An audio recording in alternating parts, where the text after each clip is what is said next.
The night my husband Daniel died, I thought the worst thing I'd ever feel was grief. I was wrong. Because less than 24 hours later, his daughter looked me straight in the eye and calmly said, "There's nothing left for you. No hesitation, no emotion, just certainty, as if she'd been waiting for this moment." But 3 days later, while taking down old photos from our hallway, I found one picture that didn't belong in the past anymore. It showed Daniel smiling, holding something I couldn't quite see. And suddenly, everything she said started to fall apart. If you've ever felt like something wasn't right but couldn't prove it, tell me where you're watching from and what time it is for you right now. And if this story pulls you in, don't forget to like, subscribe, and share your thoughts. I read every single comment. My name is Pamela Woods, and until a few weeks ago, I believed I understood what security felt like. Not the kind you get from money or paperwork, but the quiet, steady kind that comes from knowing someone has your back.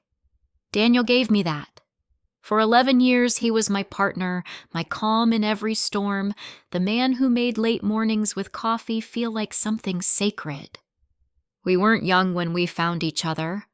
By the time we married, I had already retired from teaching high school English, and Daniel had built a small but successful marine repair business along the coast of North Carolina. We both came into the marriage with history. Mine was gentle widowed, early no children.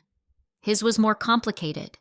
His daughter Rebecca, though she insisted everyone call her Becca, had been a quiet but constant presence in his life. She was in her late 20s when I first met her, already sharp-eyed and self-contained with a kind of politeness that felt more like observation than warmth. I tried. Lord knows I tried. I invited her to dinners, remembered her birthday every year, sat through long conversations where she spoke about real estate deals and investment strategies even when I barely understood half of it. I kept hoping time would soften her toward me, but Becca never quite let me in. She tolerated me the way you tolerate a piece of furniture you didn't choose but can't remove. Daniel saw it, though he rarely confronted it directly. That was his way, steady peacekeeping, always believing things would work themselves out. "She just needs time, Pam," he would say, placing his hand over mine. "She's had to share me in a way she never expected." And I believed him. Maybe because I wanted to. In the years that followed, our life settled into something simple and beautiful. Mornings on the porch, evenings with old movies, occasional trips down the coast where Daniel would talk endlessly about boats' engines and the ocean as if it were a person he'd known his whole life. There was a rhythm to it, a sense of rightness that made everything else fade into the background. And through it all, Daniel always made one thing very clear. "You'll never have to worry," he told me more than once. "As long as I'm here and even after I'm gone, you're taken care of. I didn't ask for details. I didn't need to. I trusted him." That's why what happened next didn't just hurt, it didn't make sense. The night Daniel died, it was sudden. A heart attack. No warning. One moment we were sitting in the living room half watching a rerun of some detective show he loved, and the next, everything changed. The paramedics came fast, but not fast enough.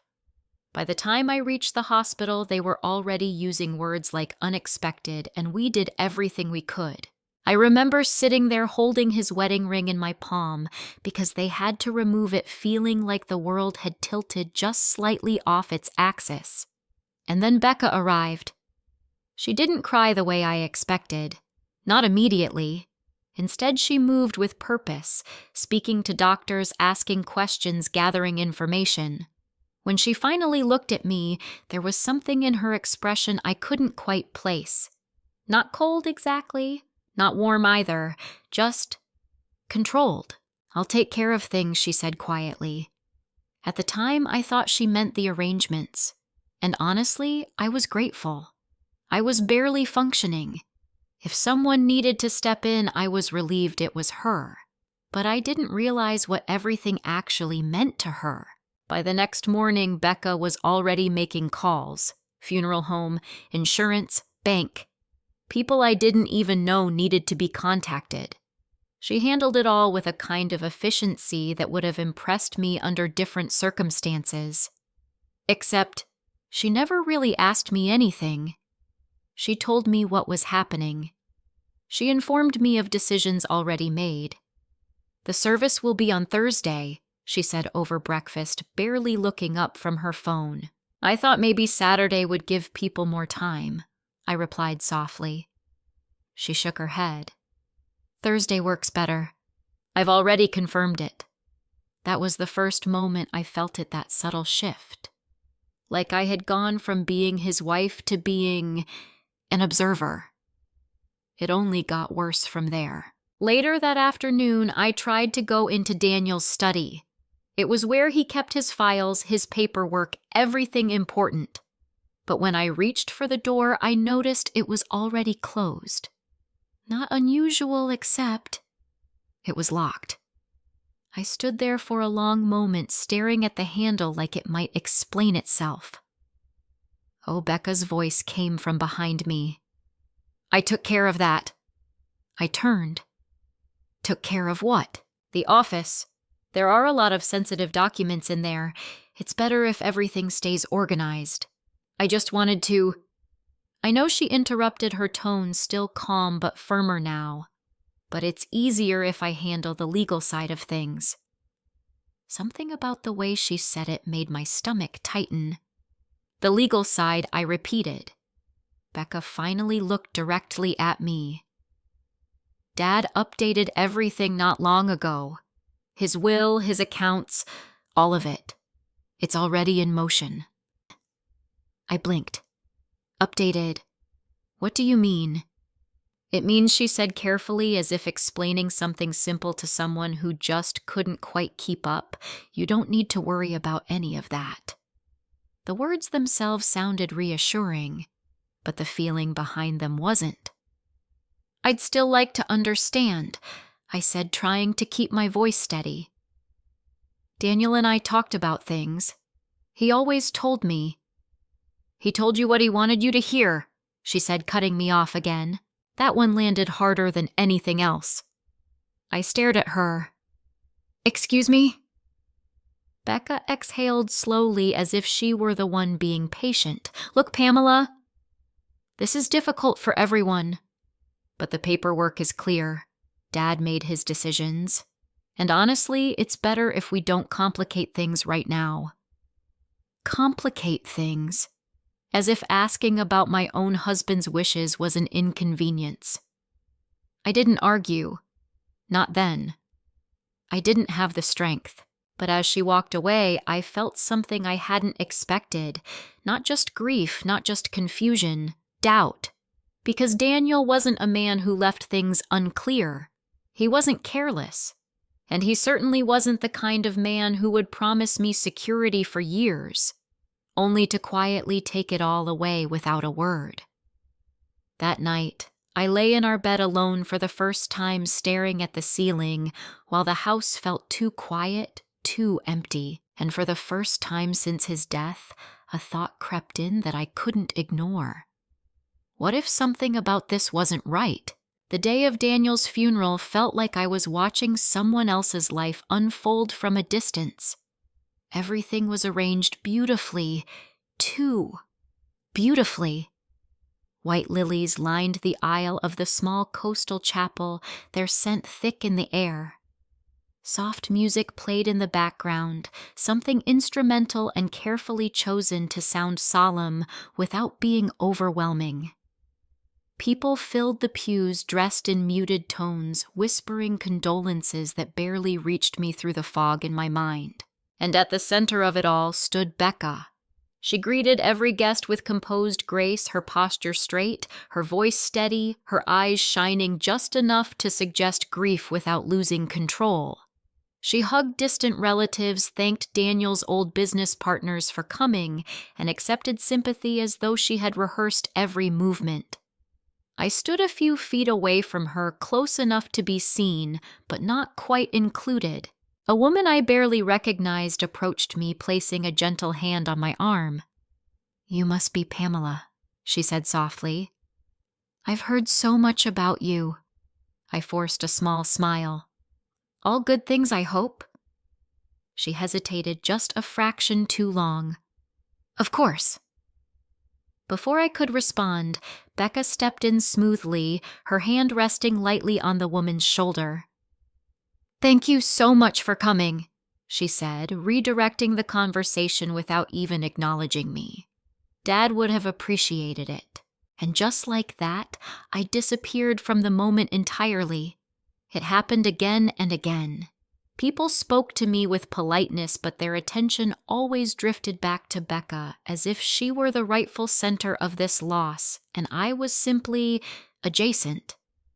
Even Daniel's business partner Tom, who had known us both for years, spent most of his time speaking quietly with her near the front.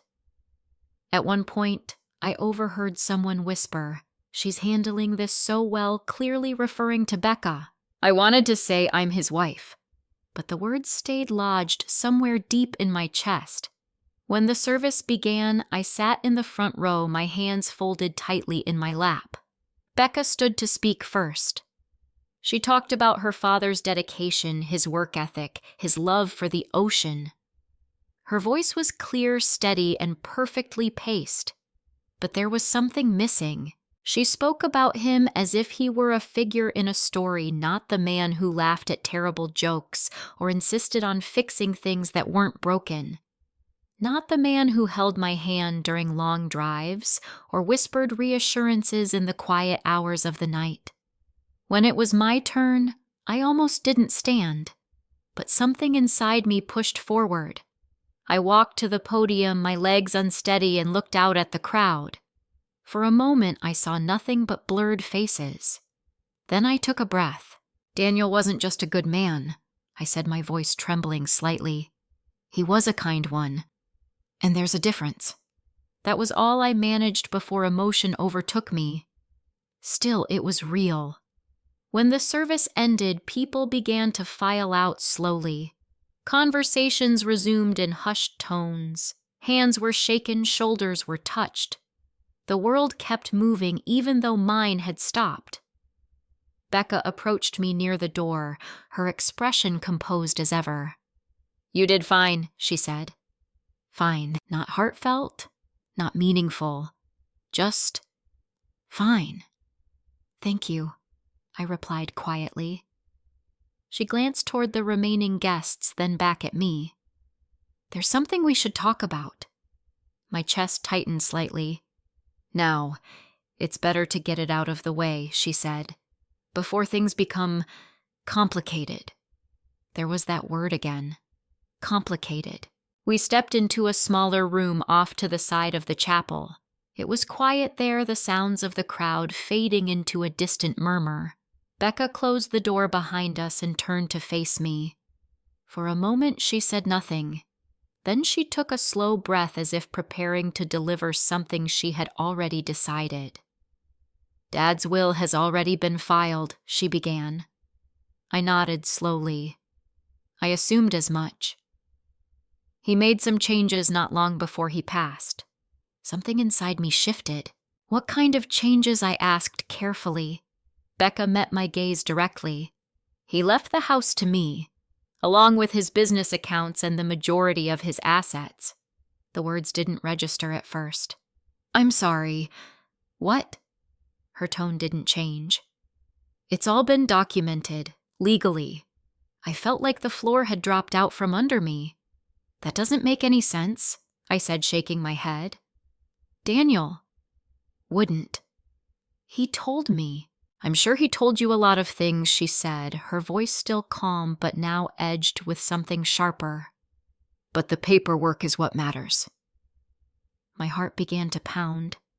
And what exactly did he leave me? I asked, barely able to keep my voice steady. Becca paused for just a moment. A few personal items, she said. Some jewelry, photographs, things of sentimental value. That was it. 11 years of marriage, reduced to keepsakes. No, I whispered. That's not right. "It is," she replied. "You're wrong," I said louder now. "Daniel promised me, we talked about this. He would never just leave me with nothing. He wouldn't do that." Becca's expression didn't change, but something cold flickered in her eyes. "People change their minds," she said simply, "especially when they start seeing things more clearly." What is that supposed to mean? It means she continued that toward the end, Dad started reevaluating certain decisions. Relationships. Priorities. I stared at her, my pulse racing. "You're saying he regretted marrying me?" She didn't answer directly. "I'm saying she said instead that he wanted to make sure things went where they truly belonged." The words hit like a slap. "Where they belonged." I repeated. "You mean to you." "To his family," she corrected. "I am his family," I shot back, my voice breaking. For the first time, her composure cracked just slightly. "You're his wife," she said. "There's a difference." The silence that followed felt suffocating. I searched her face for something, anything that suggested doubt, hesitation, even a trace of guilt. There was nothing. Just certainty. Cold, unshakable certainty. "And the will," I said finally. "Can I see it?" Becca hesitated just for a fraction of a second. "It's already been processed," she said. "There's no reason to go through it right now. It would only make things harder." "Harder for who? I have every right to see it," I insisted. "And you will," she replied smoothly. "At the appropriate time." That answer told me everything I needed to know. She wasn't going to show it to me. Not yet. Maybe not ever. "I think you should focus on healing," she added, her tone softening again, as if she were offering genuine advice. "This kind of stress won't help you." I let out a slow breath, my hands trembling at my sides. Because suddenly it wasn't just grief anymore. It was something else. Something sharper. Something that didn't sit quietly. "You're very sure of yourself," I said quietly. "I'm sure of the facts," she replied, and that was when it happened. A small shift. Not in her, but in me. Because Daniel Woods was many things. But he was not a man who erased promises without explanation. He was not a man who left the woman he loved vulnerable and unprotected. And he was certainly not a man who would let someone else rewrite the truth of his life. As I stood there looking at Becca, at her calm, controlled expression, I realized something that sent a chill through me. Either I had never truly known my husband, or she was lying. And somehow deep down I already knew which one it was. In the days after the funeral, the house didn't feel like mine anymore. It was subtle at first. Nothing had physically changed. Daniel's chair was still by the window. His favorite coffee mug still sat on the kitchen counter, and the faint scent of his aftershave lingered in the hallway. But something underneath all of that had shifted, like the foundation of everything I thought I knew had quietly cracked. And I couldn't stop thinking about what Becca had said. He changed everything. People change their minds. Where things truly belonged. The words circled in my head like something unfinished, something that refused to settle. At first, I tried to do what everyone expects a grieving widow to do. I stayed quiet. I accepted casseroles from neighbors. I nodded politely when people told me how strong I was. I sat through long afternoons staring at nothing, letting the silence press in around me.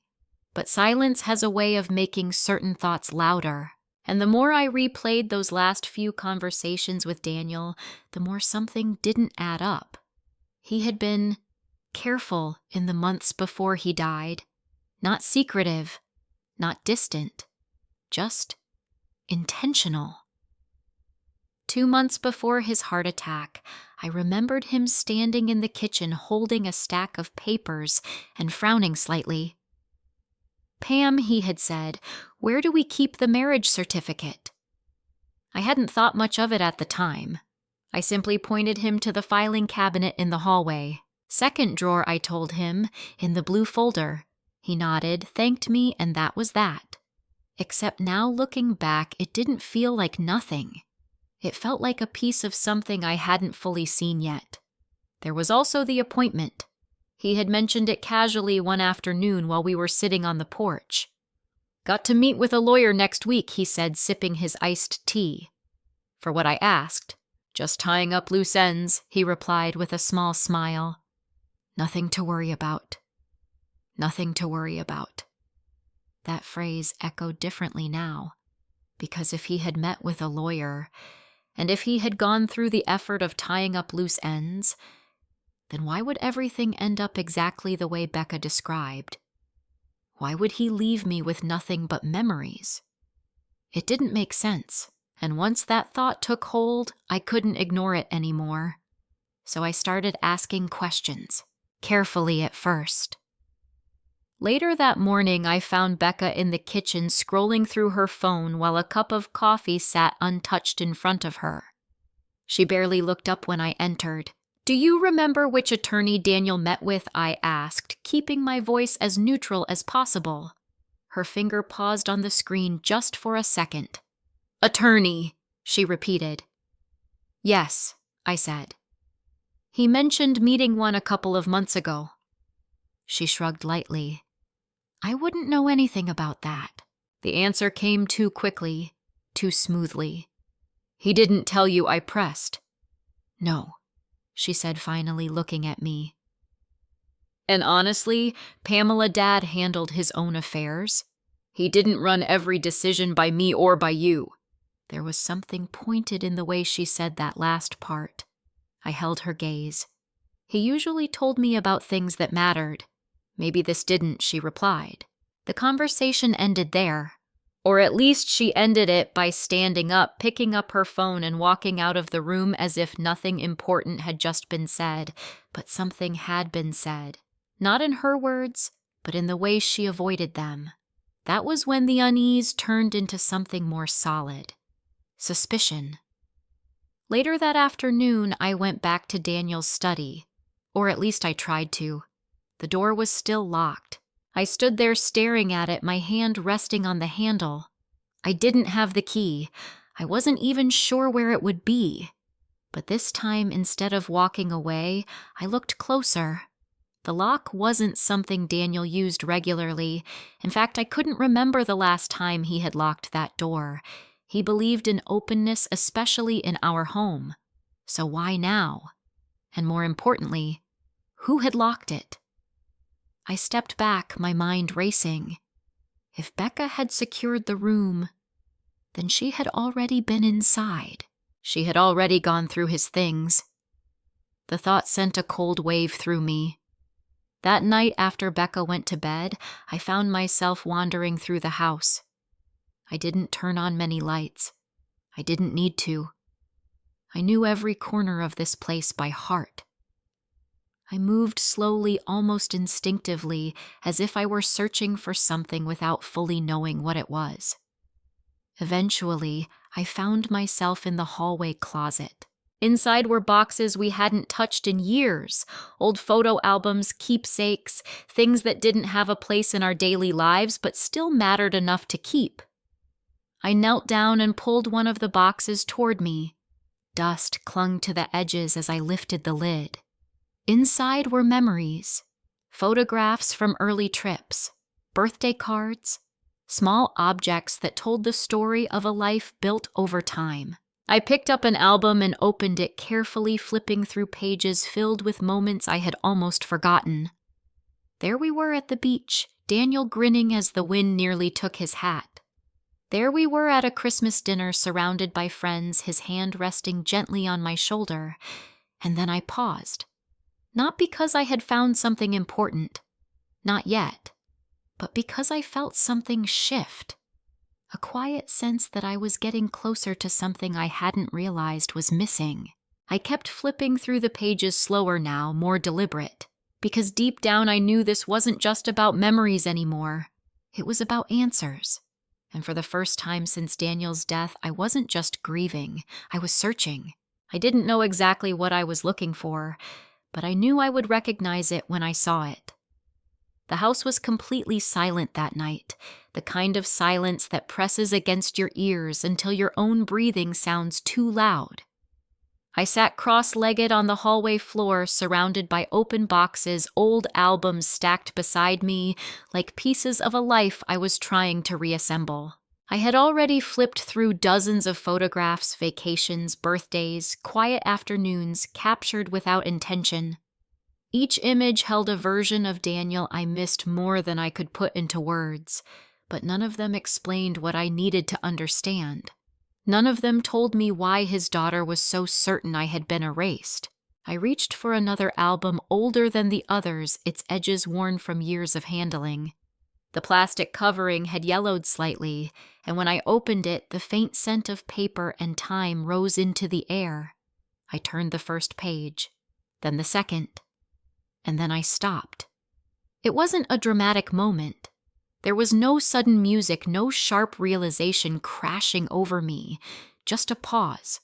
A quiet, almost instinctive pause, because something about the photograph in front of me didn't sit right. It was from a summer afternoon, maybe 5 years ago.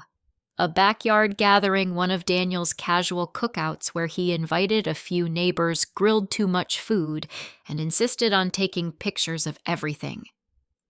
I remembered the day immediately. The sun had been bright, the air thick with salt from the nearby coast. Daniel had been in one of his best moods, laughing louder than usual, moving between guests with an ease that made everyone feel welcome. In the photo, he stood in the center of the frame. I was beside him, smiling, holding a paper plate with half-eaten food. A couple of neighbors were in the background, Linda Parker, I realized after a moment, and George Miller standing near the fence. And Daniel, he was holding something. At first I couldn't quite make it out. A yellow envelope. The kind used for legal documents. My fingers tightened slightly around the edge of the page. I leaned in closer, studying the image. Daniel wasn't just holding the envelope.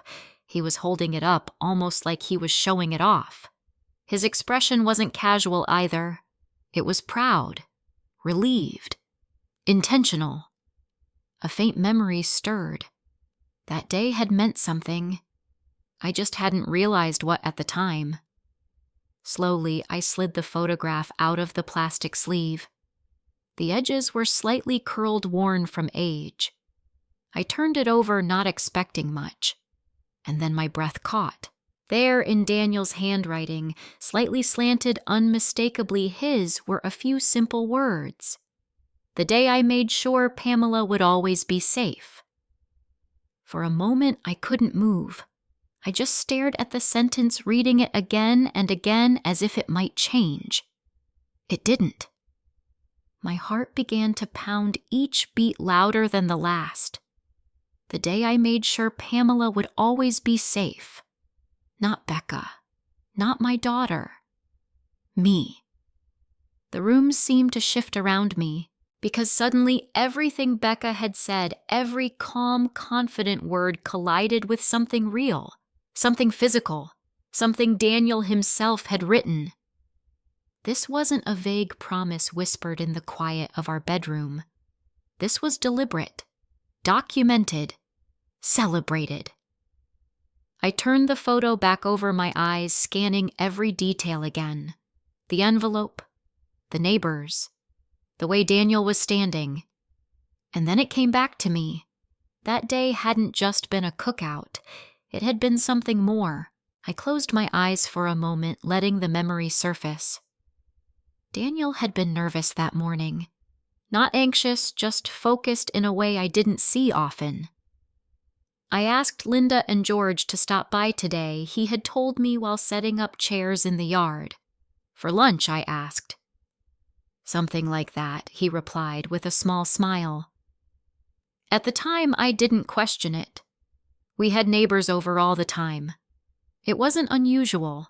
But later that afternoon, after the food had been served and people had settled into easy conversation, Daniel had stepped inside briefly and returned with that same yellow envelope. "Can I borrow you all for a minute?" he had said, his tone light but carrying a certain weight. Linda and George had followed him toward the patio table.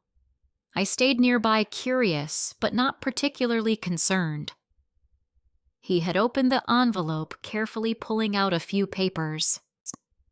"I just wanted to take care of something official," he said. "Nothing dramatic. I just believe in doing things right." I remember laughing softly. "That sounds like you." He glanced at me, then his expression softening. "It is," he said, "especially when it comes to you." At the time, I thought he was just being sentimental. I didn't realize he was doing something legal, something important. I opened my eyes again, the present rushing back in. My hands were trembling now, the photograph still clutched tightly between my fingers. Because if that day was what I thought it was, if that envelope contained what I now believed it did, then Becca's version of events didn't just feel wrong. It was wrong. There was no way Daniel would go through the trouble of arranging witnesses, writing notes, documenting that moment, only to reverse everything later without a word. It didn't fit who he was. It didn't fit anything I knew about him. And suddenly something inside me shifted. Up until that moment I had been grieving, confused, hurt. But now I felt something else rising beneath all of that. Clarity. Because this wasn't just about loss anymore. It was about truth. And for the first time since Daniel died, I wasn't questioning my memory. I was questioning hers. I looked down at the photograph one more time, my gaze lingering on Daniel's face. He looked so certain, so sure of what he had done, the day I made sure Pamela would always be safe. A slow breath escaped my lips. "Okay," I whispered into the empty room. Not to Daniel, not to Becca, to myself. Because whatever had happened after that day, whatever documents had been filed, changed, or hidden, this picture proved one thing beyond any doubt. There had been a plan, a real one, and it hadn't been what Becca claimed. Carefully, I placed the photograph on top of the album, setting it aside with deliberate care. This wasn't just a memory anymore. It was evidence. And I had a feeling it was only the beginning. I didn't sleep that night. Not even for a moment. The photograph sat on the nightstand beside me, face down now, as if even looking at it too long might overwhelm me. But I didn't need to see it anymore. The words on the back had already burned themselves into my mind. The day I made sure Pamela would always be safe. Safe. Daniel had never used words carelessly, especially not that one. And now, for the first time since his death, I wasn't drowning in confusion. I was holding on to something solid, a thread, and I had every intention of following it. By morning, I knew exactly where I needed to go. Harold Bennett had been a friend of Daniel's for years, long before I came into the picture.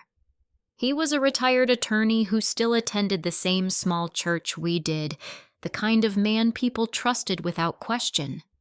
If Daniel had handled anything legal in the past, there was a good chance Harold either knew about it or could point me in the right direction. I called him just after 8. "Pamela." He answered, his voice warm but cautious. "I heard about Daniel. I'm so sorry." "Thank you," I said quietly. I actually wanted to ask you something if you have a few minutes." "Of course." "Come by." His house was only 10 minutes away, but the drive felt longer. My hands tightened on the steering wheel as my mind ran through everything I needed to say and everything I still didn't fully understand. When Harold opened the door, his expression softened immediately. You look like you haven't slept, he said gently. I haven't, I admitted. He stepped aside, letting me in. The house smelled faintly of coffee and old books, a comforting combination that almost made me forget why I was there. Almost. We sat at his kitchen table, and for a moment neither of us spoke. Then I reached into my bag and carefully pulled out the photograph. I found this last night, I said, sliding it across the table toward him. Harold adjusted his glasses and picked it up, studying both sides carefully. His eyes lingered on the handwriting for a long moment. That's Daniel's, he said finally. I know, I replied. That's what scared me. He looked up. Scared you? His daughter told me he changed everything before he died. I said, my voice tightening. That I'm basically not in his will. Harold frowned slightly. That doesn't sound like Daniel. No, I said firmly. It doesn't. I pointed to the back of the photo. 5 years ago, he wrote that he made sure I'd always be safe. That doesn't sound like a man who would turn around and leave me with nothing. Harold nodded slowly, his expression thoughtful. You're right, he said. It doesn't. A flicker of relief passed through me, but here's what I need to understand. I continued. If he did something legal back then, if he created a will or made changes, there should be records, right? Yes, Harold said without hesitation. There would be. What kind of records? He leaned back slightly, folding his hands together. If Daniel executed a will, especially with witnesses, there would likely be documentation from the attorney who prepared it. Drafts, billing statements, notes, maybe even copies. Lawyers don't just create documents out of thin air and then forget about them. So it's traceable, I said. It should be, he confirmed. Hope stirred again, stronger this time. Then why is Becca acting like none of that exists? I asked. Harold's expression darkened slightly. I can't speak to her intentions, he said carefully. But I can tell you this, if someone is discouraging you from asking questions, it's usually because they don't want you to find answers. That settled heavily in the air between us. What should I do? I asked. For now, he said, don't confront her. Not yet. That wasn't what I wanted to hear, but it made sense. You need information first, he continued. Facts. Something concrete. Right now, all you have is a photograph and a suspicion. It's more than a suspicion, I said quietly. I believe you, he replied gently, but legally, you'll need more. I nodded even though my chest felt tight. Start with the basics, he said. Think about Daniel's last few months. Where he went, who he spoke to, any financial transactions that might point to legal work. Financial transactions. Of course. Bank statements, I said. Harold smiled faintly. Exactly. I left his house with something I hadn't felt in days. Direction. Back home, the house felt just as quiet as before, but now it didn't feel as suffocating. It felt watchful, like it was waiting to see what I would do next. Becca wasn't there. Her car was gone, which meant I had time. I went straight to the desk in the living room where we kept our shared financial records. It wasn't as thorough as Daniel's study, still locked, but it was enough to get started. I pulled out the latest bank statements and spread them across the table. At first, everything looked normal. Groceries, utility bills, routine expenses. But then I started going further back. 2 months before his death. 1 month. And then, there it was. A payment I didn't recognize. It wasn't large, but it stood out. A transfer to a law office, one I didn't immediately recognize. My heart began to race. I grabbed my phone and searched the name. A small estate planning firm in the next town over. My fingers hovered over the screen for a moment. Then I dialed. The phone rang twice before a woman answered. "Good morning, Cole and Associates. How can I help you?" My voice felt tighter than I expected. "Hi," I said. "I'm calling to ask about a former client. Daniel Woods." There was a brief pause on the other end. "I'm sorry," she said carefully. "We can't disclose any client information without proper authorization." "I understand," I said quickly. "I'm his wife. He passed away recently." Another pause. This one longer. "I'm very sorry for your loss," she said, "but I still can't discuss specifics. I'm not asking for details," I said, trying to keep my voice steady. "I just need to know if he worked with your office. That's all." Silence again, then. "Yes," she said finally.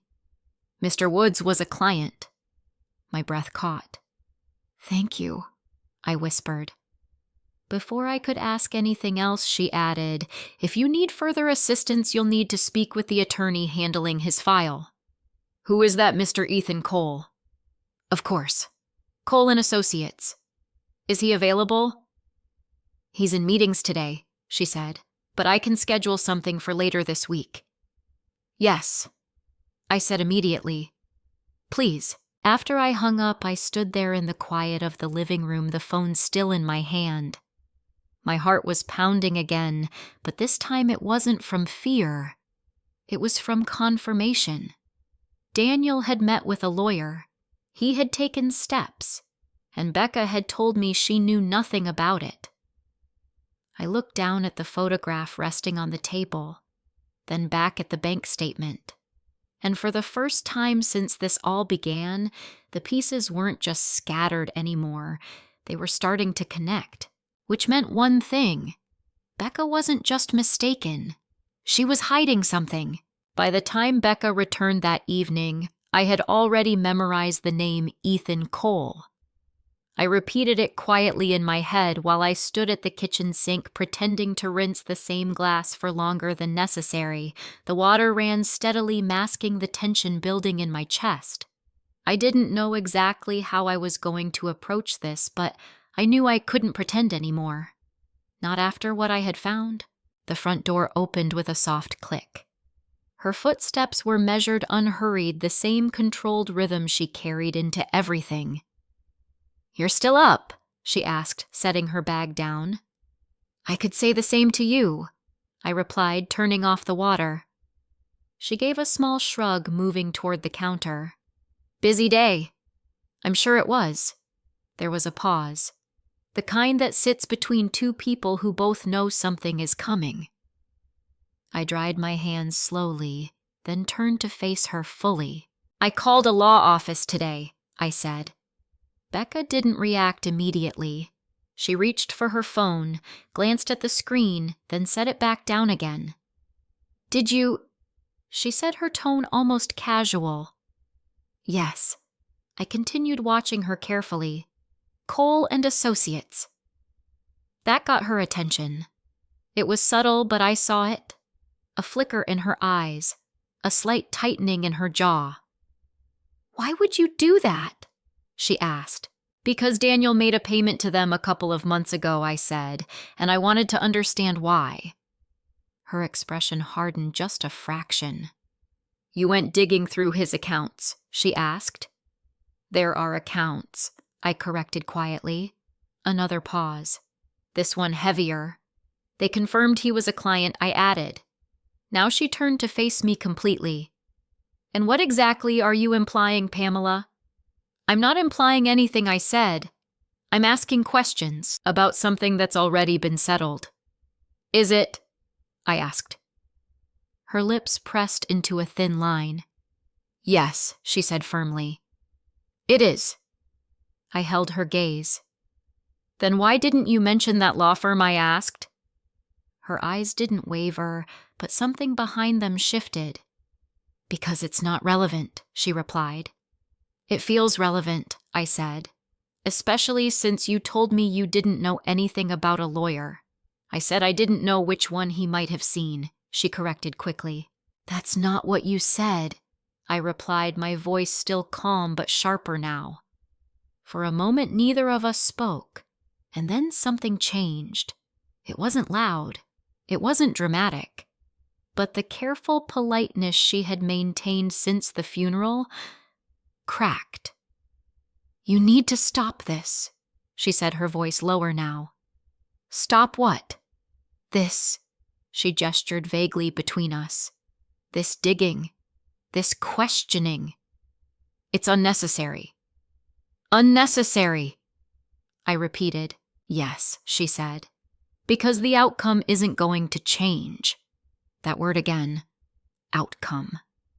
As if everything had already been decided and I was just refusing to accept it. "You seem very sure of that," I said. "I am," she replied. I took a step closer, my heart pounding but my voice steady. "Becca," I said quietly, "did your father leave me out of his will?" Her expression didn't soften. "Yes." The word landed hard. But this time, it didn't break me, because now I wasn't just hearing her answer. I was measuring it against everything else. "And you saw this will?" I asked. "Yes." "You read it?" "Yes." "And you're certain there's nothing for me?" "Yes," she said again, sharper now. "How many times do you need me to say it?" I let out a slow breath. "Then show it to me." That stopped her. Not completely, but enough. "It's not that simple," she said after a moment. "It is that simple," I replied. "I have a right to see it. And you will," she said, her voice tightening, "when the process is complete." "What process?" I asked. "The legal one," she snapped. "Which you're controlling." "Because someone has to," she shot back. The room fell silent again, but this silence felt different, heavier, charged. "You think I'm trying to take something from you?" she said suddenly. "I think you're hiding something," I replied. Her eyes flashed. "That's ridiculous." "Is it?" I said. "Because everything you've told me so far doesn't match what I'm finding." "What you're finding?" she repeated, her voice rising slightly. "You mean a bank statement and a phone call. And a photograph," I said quietly. That got her. It was brief but unmistakable. "What photograph?" she asked. I didn't answer right away. Instead, I studied her, the way her shoulders tensed, the way her gaze sharpened just slightly. "You know," I said softly. "No, I don't," she replied quickly. I reached into the drawer behind me and pulled out the photo. I hadn't planned to show her yet, but something in this moment told me it mattered. I placed it on the counter between us. Her eyes dropped to it, and for the first time since this began, she hesitated, just for a second, but it was enough. "What is this?" she asked, though her voice had lost some of its certainty. "You tell me," I said. She picked up the photograph, studying it carefully. Her expression remained controlled, but I saw the shift, the calculation. Then she flipped it over and read the words. Her jaw tightened. "It's just a picture," she said, placing it back down. "Is it?" I asked. "Yes," she said quickly. "People write things on photos all the time. It doesn't mean anything legally." "No," I agreed, "but it means something." She shook her head. "You're reaching." "Am I?" I said. "Because that doesn't sound like a man who planned to leave me with nothing. It doesn't prove anything she insisted. It proves he had intentions," I replied. "Intentions that don't match what you're telling me." Her patience snapped. "You don't know what he was thinking at the end," she said, her voice rising. "You weren't there for everything." "I was his wife," I said firmly. "And I was his daughter," she shot back. "His real family." The words hung in the air, sharp and cutting, but this time I didn't flinch, because now I saw it. Not just her anger, her fear. You're very determined to make sure I believe that, I said quietly. I'm telling you the truth, she replied. No, I said, shaking my head slowly. You're telling me a version of it. Her eyes narrowed. And what version do you think you have? She asked. The one he left behind, I said. Another pause. But this one wasn't empty. It was full of something neither of us wanted to say out loud. Finally, she stepped back, crossing her arms. This is a mistake, she said. You pushing this. It's not going to end the way you think. Maybe not, I said. But I'm not going to stop. She held my gaze for a long moment. Then she turned and walked away. No final word. No attempt to smooth things over. Just silence. But as I stood there staring at the photograph still resting on the counter, I realized something important. That conversation hadn't just been an argument, it had been a shift. Because for the first time since Daniel died, Becca wasn't completely in control anymore. And for the first time, she knew it. The meeting with Ethan Cole was scheduled for Thursday morning. I circled the date on the calendar twice as if that would somehow anchor me through the days leading up to it. Every hour in between felt stretched heavy with anticipation. And something else I hadn't expected: fear.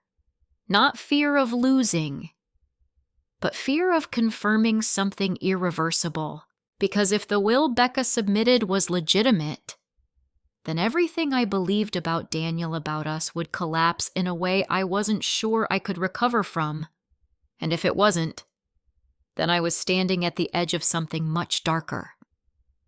I arrived at Cole & Associates 15 minutes early. The office was smaller than I expected, tucked into a quiet strip of professional buildings just outside town. Clean, modern, almost impersonal. The kind of place designed to make difficult conversations feel orderly. A receptionist greeted me with a polite smile. Mrs. Woods, Mr. Cole will be with you shortly. I nodded and sat down, my hands folded tightly in my lap. The photograph was in my bag. So were copies of the bank statement. I wasn't sure what I would need, but I had brought everything. When Ethan Cole finally stepped into the waiting area, I recognized him immediately. Mid-40s, neatly dressed with the kind of composed expression that suggested he had seen every kind of situation and learned not to react too quickly to any of them. Mrs. Woods, he said, extending his hand. I'm sorry for your loss. Thank you, I replied. He led me into his office and closed the door behind us. Please have a seat. I did. For a moment, neither of us spoke. Then he folded his hands on the desk and looked at me carefully. I understand you have questions about your husband's estate, he said. Yes, I replied. I do. He nodded. Before we begin, I need to explain that there are certain limitations on what I can disclose without formal authorization. However, given your status as his spouse, there are some general things we can discuss. I appreciate that, I said. I reached into my bag and placed the bank statement on the desk. He made a payment to your firm 2 months before he died, I said. I need to know what that was for. Ethan glanced at the document briefly, then leaned back slightly. I can confirm that your husband engaged our services for estate planning, he said. My heart tightened. Estate planning. I repeated, yes, so he created or updated a will. Ethan paused for just a moment. Yes, he said. He did. The words echoed louder than they should have. Then why, I said slowly, am I being told something completely different? Ethan studied me for a long moment before responding. There appears to be more than one document involved, he said carefully. My stomach dropped. More than one. Yes, he continued. Our office prepared a will for your husband. However, a separate document was submitted after his passing. Submitted by who I asked, though I already knew the answer. By his daughter, Ethan said, Becca. Of course. I felt my hands tighten in my lap. Which one is valid, I asked. That he said is not something I can determine without a full review and potentially legal proceedings. So you're saying there are 2 wills, I said, and no one knows which one stands. I'm saying, he corrected gently, that one was created through our office under standard procedures, and the other was presented later. Each would need to be examined for authenticity and legal standing. Authenticity. The word lingered. Can I see the one your office prepared? I asked. Ethan hesitated. I can show you a general copy, he said finally, but I need you to understand this is not yet a formal disclosure. I understand, I said quickly. He turned to his computer, typed for a moment, then opened a file. When he turned the screen slightly toward me, I leaned forward. My breath caught. There it was. Daniel's name, his signature, and beneath it, my name. Not in a small dismissive line, not as an afterthought, but clearly written as a primary beneficiary. My chest tightened as I read. The house, shared accounts, protections that ensured I would never be displaced. It wasn't everything, but it was exactly what Daniel had always promised. I swallowed hard. This, I whispered, this is what he intended. Ethan nodded slightly. Based on this document, yes. I leaned back in my chair, my mind racing. Then, can I see the other one, I asked? Ethan hesitated again. That document was not created by our firm, he said, but I can describe it. Please, he reached for a folder on his desk and opened it. The later will leaves the majority of assets to Rebecca Woods, he said, with limited personal items allocated elsewhere. My jaw tightened. And the signature, I asked. Ethan slid a copy across the desk. This is a scanned version. I picked it up. At first glance, it looked real. Daniel's name, his handwriting, but something felt off. I leaned in closer, studying the signature carefully. It was too smooth, too consistent. Daniel's handwriting had changed in the past year. His arthritis had made certain strokes uneven, slightly shaky. I had seen it every day. On grocery lists, on notes he left for me, on birthday cards. But this looked like his handwriting from years ago. Not recently, not when he was struggling just to hold a pen. My heart began to pound. This isn't right, I said quietly. Ethan didn't respond immediately. What specifically concerns you, he asked. His hand, I said. He had severe arthritis. His writing wasn't like this anymore. Ethan nodded slowly. That is something that could be examined, he said. I looked back down at the document. Who witnessed this, I asked. He pointed to 2 names. I read them. One was unfamiliar. The other I recognized instantly. That's her boyfriend, I said. Ethan raised an eyebrow slightly. And the other? She works with Becca, I said. In real estate. The room fell quiet, because suddenly it wasn't just a question of authenticity, it was a pattern. This was controlled, I said, more to myself than to him. Possibly Ethan replied. I set the document down carefully. For a moment the weight of it all pressed in on me. 2 wills, 2 versions of the truth, and one of them didn't make sense. I need to know if it's worth fighting, I said finally.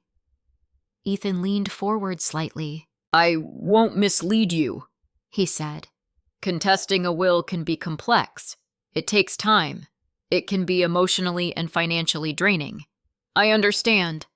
But he added, if there are legitimate concerns about authenticity, undue influence, or capacity, then yes, it can be challenged. My hands rested still on my lap now, no longer trembling, because something had shifted again. I almost didn't come here, I admitted quietly. Why not? Because part of me thought, maybe I was wrong, I said. Maybe grief was making me hold on to something that wasn't real. Ethan studied me for a moment, and now I thought about the photograph, about Daniel's handwriting, about the way he had looked that day, certain deliberate. And then I thought about the signature on the second will. Too perfect, too clean. No, I said. I'm not wrong. Silence settled between us again, but this time it felt different. Not heavy, not uncertain. Clear. I stood slowly gathering my things. Thank you, I said. Ethan nodded. If you decide to move forward, we can discuss next steps. I paused at the door. I will, I said. And as I stepped out into the bright morning light, I realized something I hadn't fully allowed myself to believe before. This wasn't just a misunderstanding. This wasn't just grief and confusion. This was something deliberate. And if I walked away now, then everything Daniel tried to protect would disappear with him. I tightened my grip on my bag. No, I wasn't going to let that happen. Not anymore. I didn't go home right away after leaving Ethan Cole's office. I couldn't. The air outside felt too sharp, too real, like it might slice through the fragile clarity I had just found. Instead, I sat in my car for a long moment, my hands resting on the steering wheel, staring straight ahead without truly seeing anything. 2 wills. One that reflected everything Daniel had promised me, and one that erased me almost completely. But now for the first time, I had more than doubt. I had direction. And I knew exactly where that direction pointed. Back to that photograph.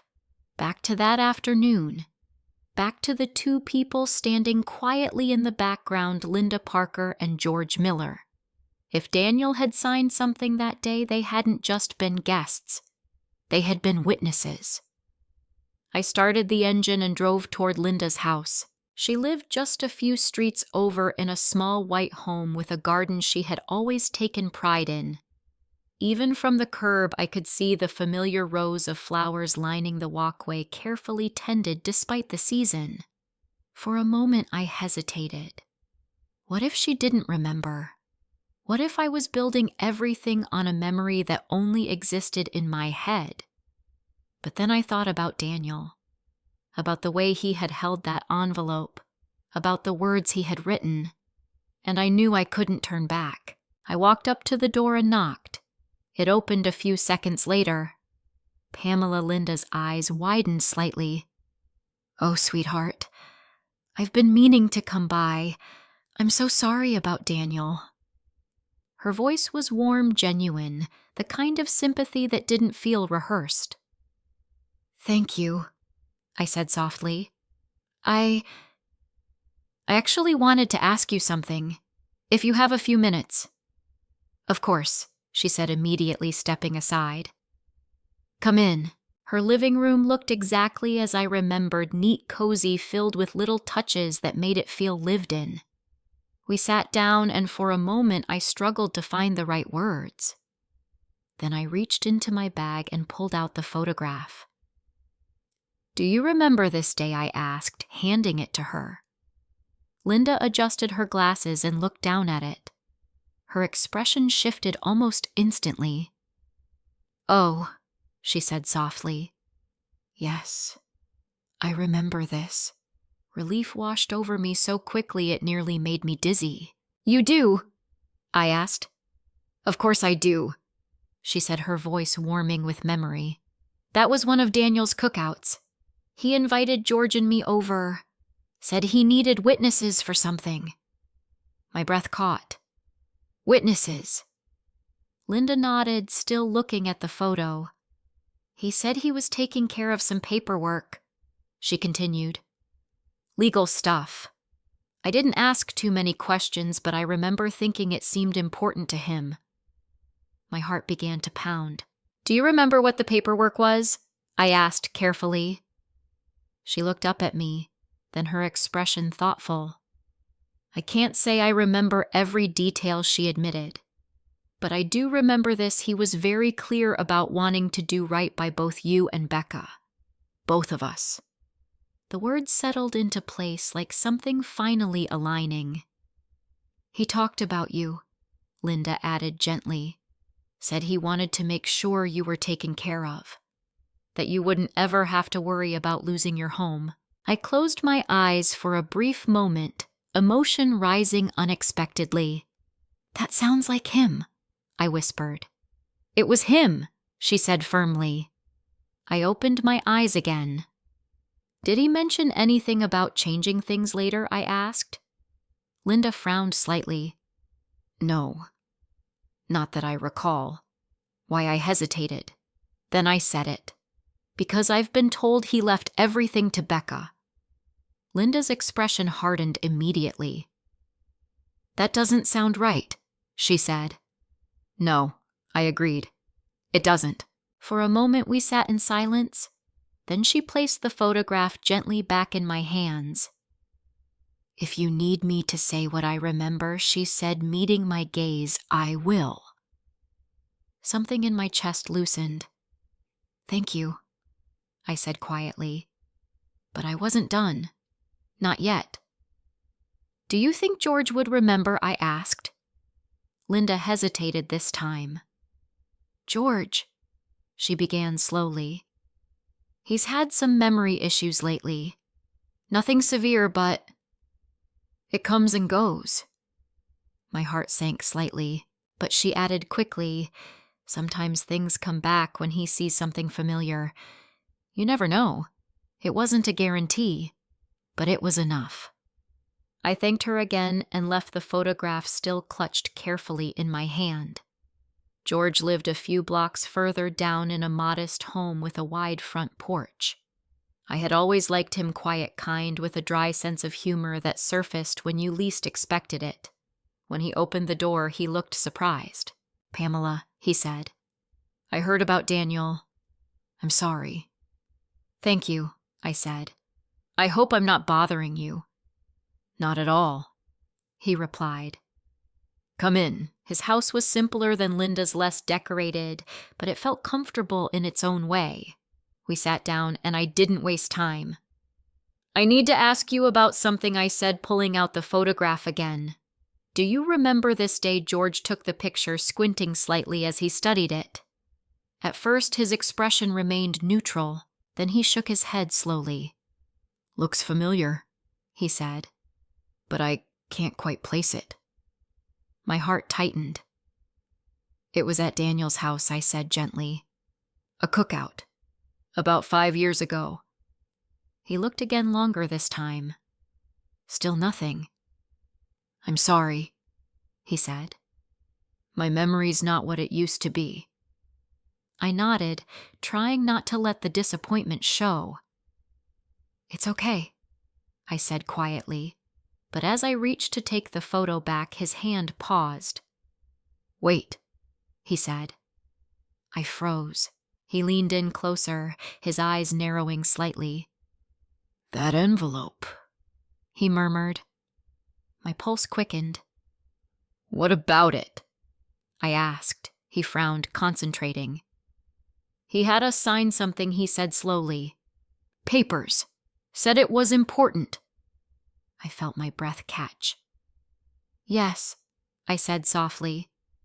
"That's right." George looked up at me, then his expression clearing just a little. "He wanted to make sure you were okay," he said. "I remember that. Said he didn't want you to ever lose the house." The words hit me like a wave, because now it wasn't just one memory. It was two, independent, matching, real. "And Becca?"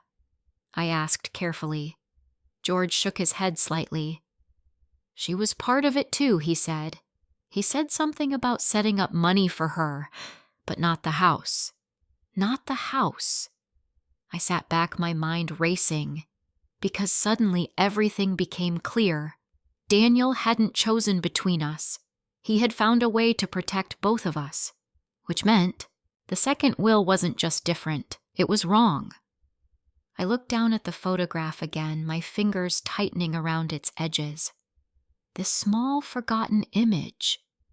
It hadn't just stirred a memory, it had unlocked the truth. And now, for the first time since this all began, I knew something with absolute certainty. Becca hadn't misunderstood. She hadn't been mistaken. She had changed the story, and I was finally starting to understand how. By the time I drove home from George's house, the sun had begun to dip low over the horizon, casting long shadows across the quiet streets. Everything looked the same as it always had: neighbors walking dogs, porch lights flickering on the distant sound of someone mowing their lawn.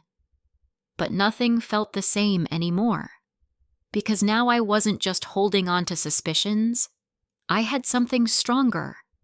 2 witnesses, 2 memories that aligned perfectly, and one undeniable truth: Daniel had never intended to leave me with nothing, which meant the second will was a lie. The realization didn't come with relief. It came with weight, because understanding the truth also meant accepting something far more difficult. Someone had created that lie. And I already knew who. When I walked into the house, Becca was in the living room, seated on the couch with her laptop open. She didn't look up immediately, but I could tell she knew I was there. "You're out late?" she said without lifting her eyes. "So are you," I replied, setting my bag down carefully. She closed the laptop slowly, then looked at me. There was something different in her expression now. Not calm, not controlled. Alert. "I spoke to Ethan Cole," I said. Her jaw tightened slightly. "I assumed you would," she replied. "He showed me the will his office prepared." Silence. Just for a second. But it was enough. And she asked. "It names me," I said. "Clearly. As a primary beneficiary." Her eyes didn't move. "That's not the one that matters," she said. "It matters to me," I replied. "It's outdated," she said flatly. Dad changed his mind. "No," I said. The word came out more firmly than I expected. "No," I repeated, taking a step closer. He didn't. Becca stood up slowly, her posture stiff. "You're basing that on what she asked? A conversation?" "A feeling I'm basing it on evidence," I said. She let out a short, humorless laugh. "Evidence," she repeated. "That's a strong word." "It is," I agreed. I reached into my bag and pulled out the photograph, placing it on the table between us. "I showed this to Linda Parker," I said. Her eyes flickered. "Just for a moment." And she asked. "She remembers that day," I continued. "Very clearly. Daniel asked her and George to witness something." Becca's lips pressed together. "That doesn't prove anything," she said. "It proves he was executing legal documents," I replied. "Or it proves he liked having people over for lunch," she shot back. I didn't react. "George remembers too," I added quietly. That landed. I saw it in the way her shoulders tensed. "He said Daniel made it clear I would keep the house," I continued, "that he wanted me protected." Silence filled the room, but this time it wasn't neutral. It was heavy. "You're twisting memories," Becca said finally. "People remember what they want to remember." "Do they?" I asked. "Because both of them told the same story, separately." "That doesn't make it true." "No," I said, "but it makes it consistent." Her expression hardened. "You're building a case out of nothing," she said. "I'm building it out of what your father actually intended," I replied. That was when something inside her snapped. "You don't get to decide what he intended," she said sharply. "You weren't there at the end. I was there for 11 years. I shot back. I knew him. And you think that means more than being his daughter?" she demanded. "I think it means I know when something doesn't add up," I said. We stood there facing each other, the tension thick enough to feel. Then I said the one thing I had been holding back. "I'm going to contest the will." The words hung in the air, heavy, final. Becca didn't react right away. Then she laughed again, but this time it wasn't controlled. It was sharp, disbelieving. "You're serious?" she asked. "Yes, you're going to drag this through court," she said. After everything you've said," I replied. "Yes," her eyes narrowed. "You don't have the money for that," she said. "Legal battles like this aren't cheap. I'll find a way." "And what if you lose?" she pressed. "What if all you do is waste time and make things worse?" I held her gaze. "Then at least I'll know I didn't walk away from the truth," I said. That seemed to irritate her more than anything else. "You really think this is about truth?" she asked. "I know it is." She shook her head, pacing once across the room. "You have no idea what you're doing," she said. "Maybe not," I replied. "But I know what you're doing."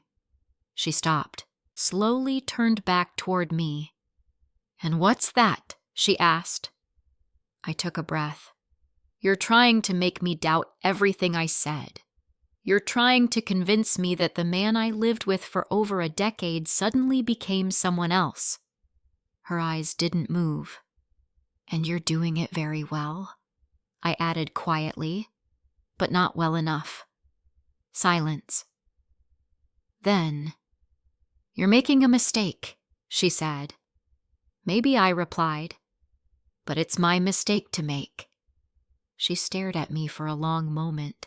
Then her expression shifted again, not to anger, not to control, but to something colder, more calculated. "Fine," she said. The word was almost a whisper. "Do it." I blinked. "What contest it?"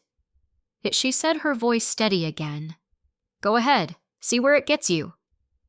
There was something unsettling about how quickly she had adjusted, as if she had already prepared for this outcome, as if she wasn't as worried as she should have been, and that was when the doubt crept back in, just for a second.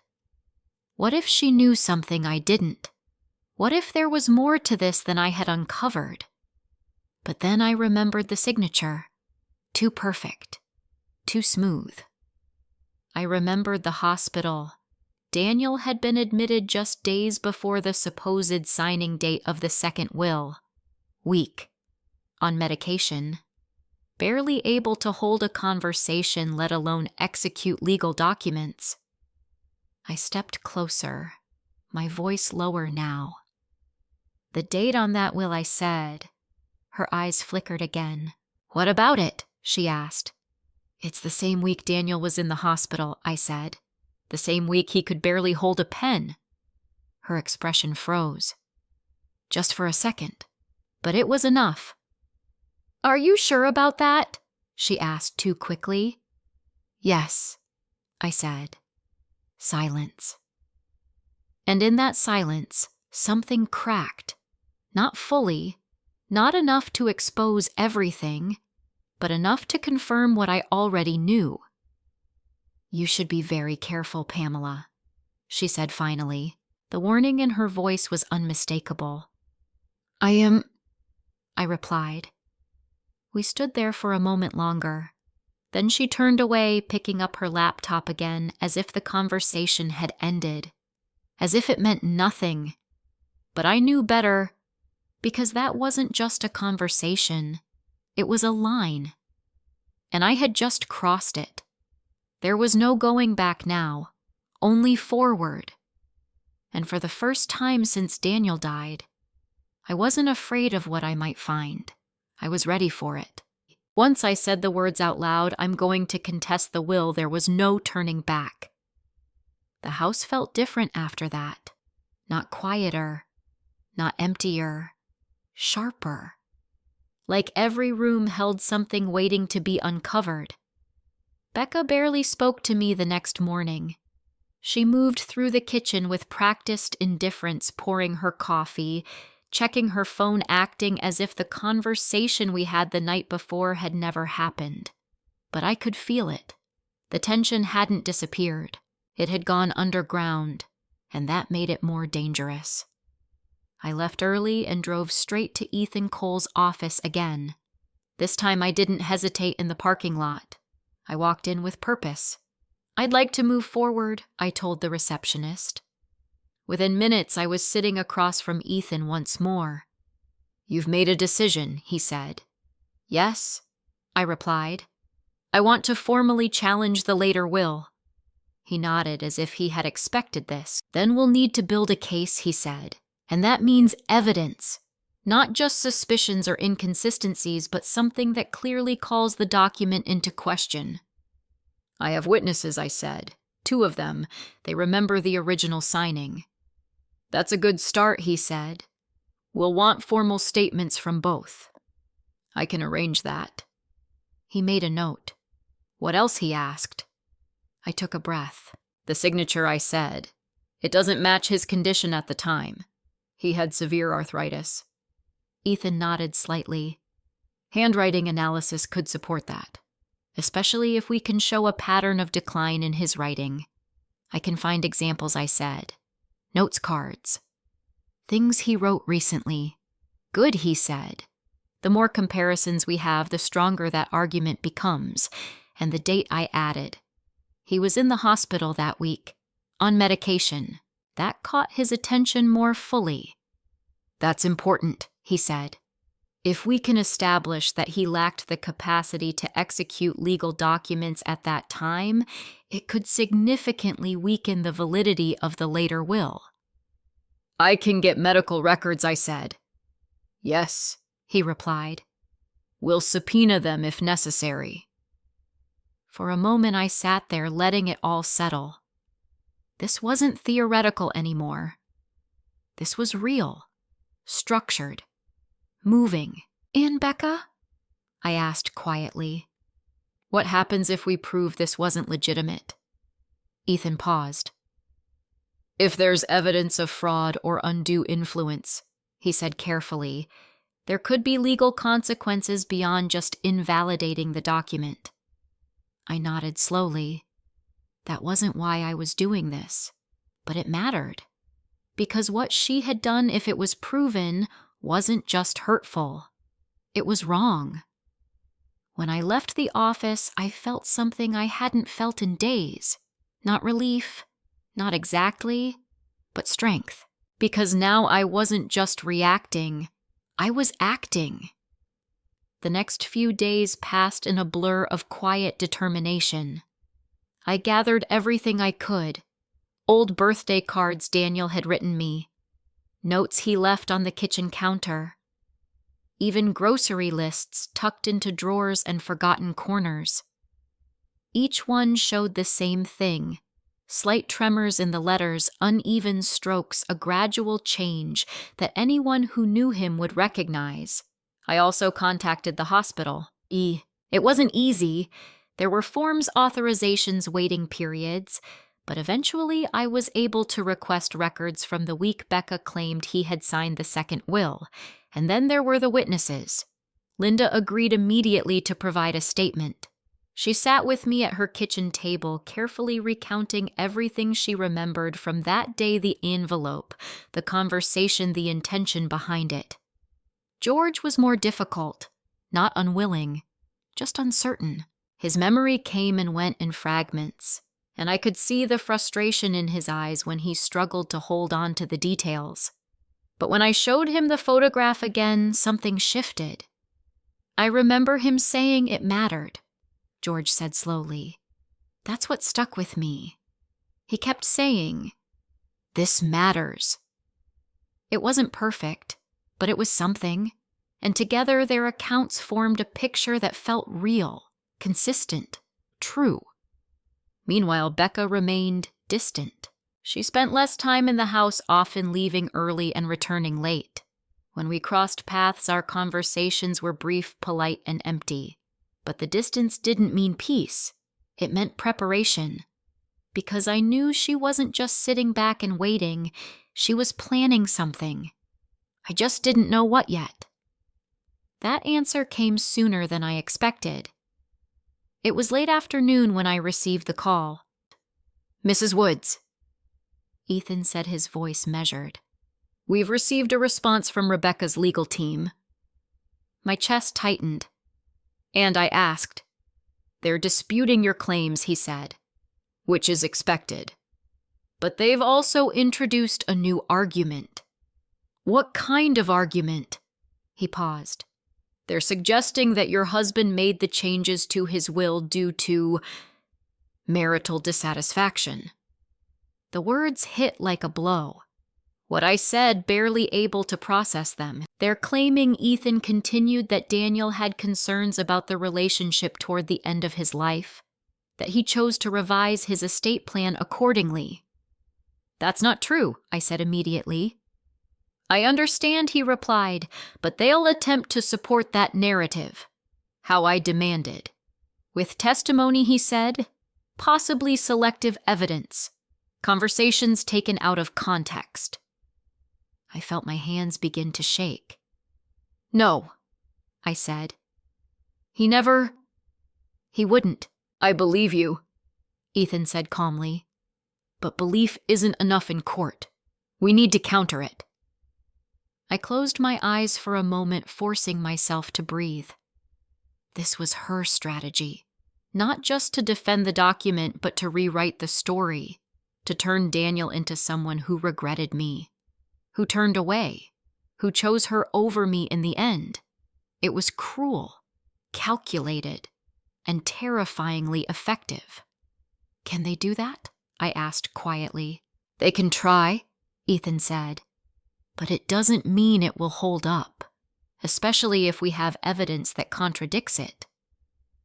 I thought about the photograph, the note on the back, the day I made sure Pamela would always be safe. I thought about the witnesses, the house, the promises. "No," I said, my voice steadier now. "They're wrong."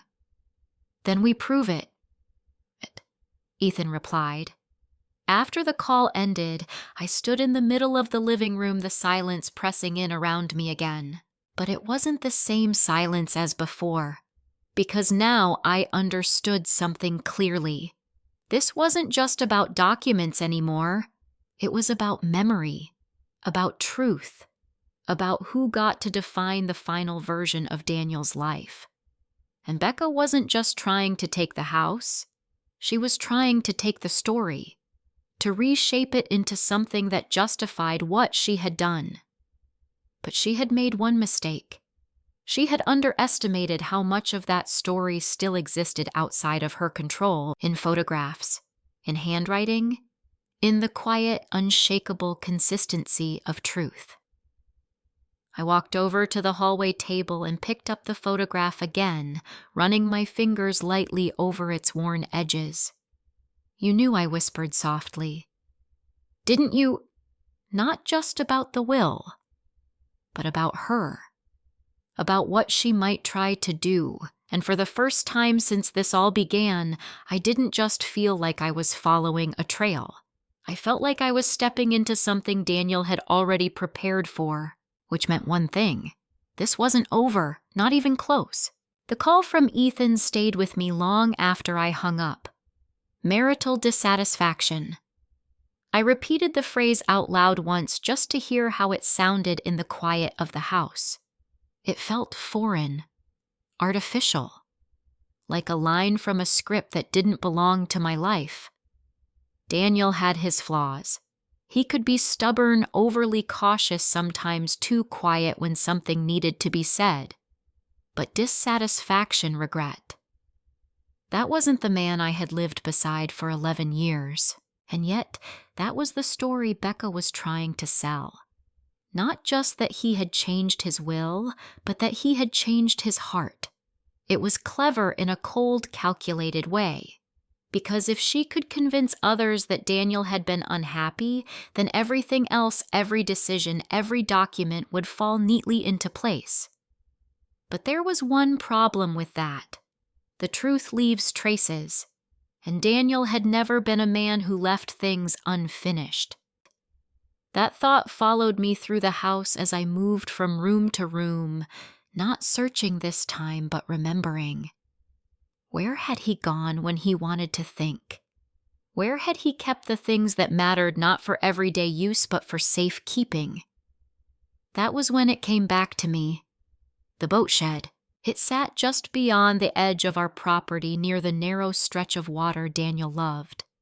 A simple structure weathered by years of coastal air, filled with tools, spare parts, and things he didn't trust himself to throw away.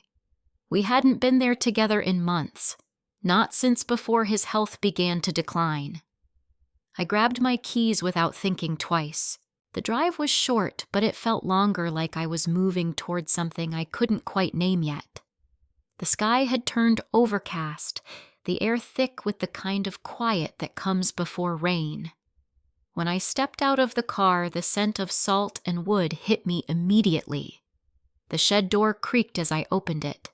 Inside, everything was just as Daniel had left it. Tools hung neatly on the walls. Old equipment sat stacked in corners. A workbench ran along one side, covered in the familiar clutter of a man who liked to fix things himself. For a moment, I just stood there, because being here, it felt like stepping into a space that still belonged to him, untouched, unchanged. And somehow that gave me the courage to keep going. I moved slowly, opening drawers, checking shelves, not with urgency, but with intention. Then I saw it. A small metal cabinet in the corner, partially hidden behind a stack of old life jackets. I recognized it immediately. Daniel had always kept it locked. Just backup stuff he once told me when I asked about it. Copies of things I don't want to lose.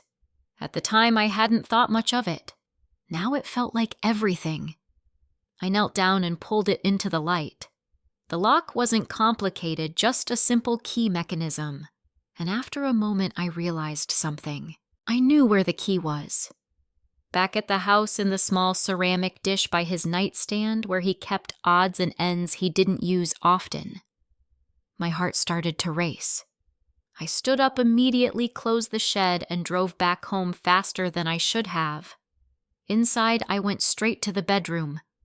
The dish was still there, and in it, the key. My fingers trembled slightly as I picked it up, because suddenly, this wasn't just a possibility anymore. It was real. I returned to the shed and knelt in front of the cabinet again. The key slid into the lock smoothly. For a moment, I hesitated, not because I was afraid of what I might find, but because I knew whatever was inside this cabinet would change everything. I turned the key. The lock clicked open. Slowly, I pulled the door open. Inside were neatly stacked folders, each labeled in Daniel's handwriting. Insurance, tax records, property documents, everything organized, everything intentional. And then, at the very back, a folder without a label. My breath caught as I reached for it. The paper felt heavier than it should have. I opened it carefully, and there it was. A letter, addressed to me, Pamela. My hands began to shake as I unfolded it. The handwriting was unmistakably his, slightly uneven, but steady enough to be clear. I started to read. Pam, if you're reading this, then something didn't go the way I planned. And if that's the case, I need you to know something before anything else. None of this was an accident. My chest tightened. I kept reading. I've been worried about Becca for a while now. Not because I don't love her, I do, but because I've seen how resentment can grow when it's left alone too long, and I don't trust what that resentment might lead her to do when I'm not here to keep things balanced. Tears blurred my vision, but I didn't stop. That's why I made sure everything was done properly. Witnesses, documentation, copies. I needed to know that no matter what happened, you would be protected. That no one could take away what we built all together. I pressed my hand against my mouth, trying to steady my breathing. If she tries to challenge it or worse, change it, you need to fight back. I hate even writing that, but I know you. You'll want to let it go. You'll want to keep the peace. He was right. Don't. The words stood alone on the page. Firm. Unmistakable. You deserve more than that. You deserve the truth, and you deserve to keep your home. My vision blurred completely now as tears slipped down my face. Because this wasn't just confirmation. This was him, still protecting me, even after he was gone. I lowered the letter slowly, my hands trembling, but there was more. Behind it, a document. I pulled it out carefully, and my breath caught again. It was the will, the original one, the one Ethan had shown me, signed, dated, with the same witness names Linda and George had given. Attached was a cover letter from the attorney's office, formal, official, undeniable. Proof, real physical proof. I sat there on the floor of the shed, surrounded by the quiet hum of the world outside, holding the truth in my hands, and suddenly everything made sense. Daniel hadn't just hoped things would work out. He had planned for the possibility that they wouldn't.